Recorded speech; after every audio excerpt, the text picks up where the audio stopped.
Veliký hudební festival Vysmáté léto se v sobotu rozezněl v Kadani pod hradbami.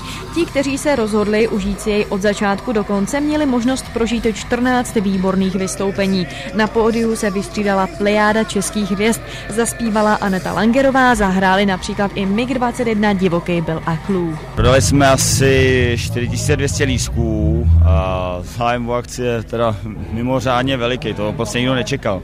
V malebných kulisách pod Karaňským hradem se hrálo už od 10. dopoledne. Uši hudebních fajnšmekrů přijela potěšit řada hvězd českého i slovenského hudebního nebe.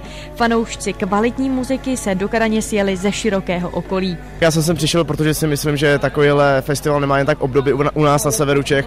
Je tady plno lidí, tady bezvá atmosféra, plno známých osobností, ale to je prostě ta šance sem přijít a podívat se na ně, protože to jen tak není. Jsem se strašně těšila hlavně na tu Anetu samo sebou a potom taky na Divokýho byla. Je to prostě hodně skupin, který jsem se těšila, proto jsem tady, a doufám, že to příští rok bude ještě lepší. Je to už druhý ročník a doufám, že těch ročníků bude velmi mnoho, protože se tady lidé v Kadani dobře baví. Tisícové davy rozhýbala krátce popolední skupina Clue.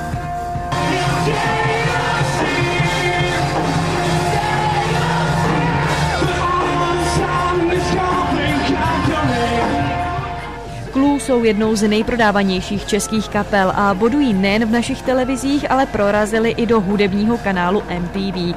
Tato skupina, o které se říká, že jsou objevem kytarové scény, byla předskokany na nedávném pražském koncertě Green Day.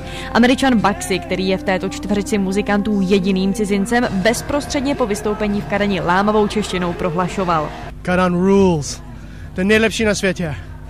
Odpoledne vystoupil také Vilém Čok se svou kapelou Bypass. Následován byl stříbrnou slavicí a vítězkou soutěže Česko hledá superstar Anetou Langerovou.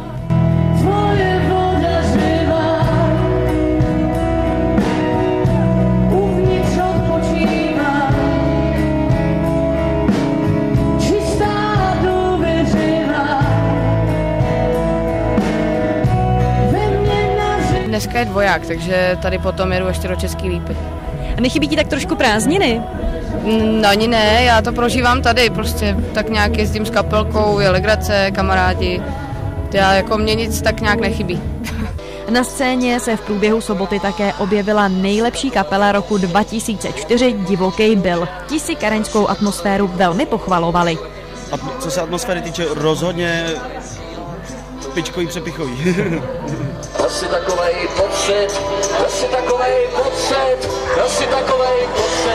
jako je podnutí duše, asi takovej pocit, špatně tě slyším, cože ty se snad bojíš, no to je síla, to že Pokud byste dostali opět nabídku přijet do Kadaně, váhali byste, anebo byste řekli, jo, do toho jdeme znova, protože v Kadani publikum je super? Určitě bychom neváhali, samozřejmě jsme přijeli rádi. Rozhodně, moc rádi. Na festivalu byli také hosti z východu. Vystoupila momentálně jedna z nejposlouchanějších kapel na Slovensku, Horký slíže. České publikum chválili. Slováci jsou prý na koncertech mnohem nedočkavější. Tam sú viac tí ľudia nervózni pod pódium.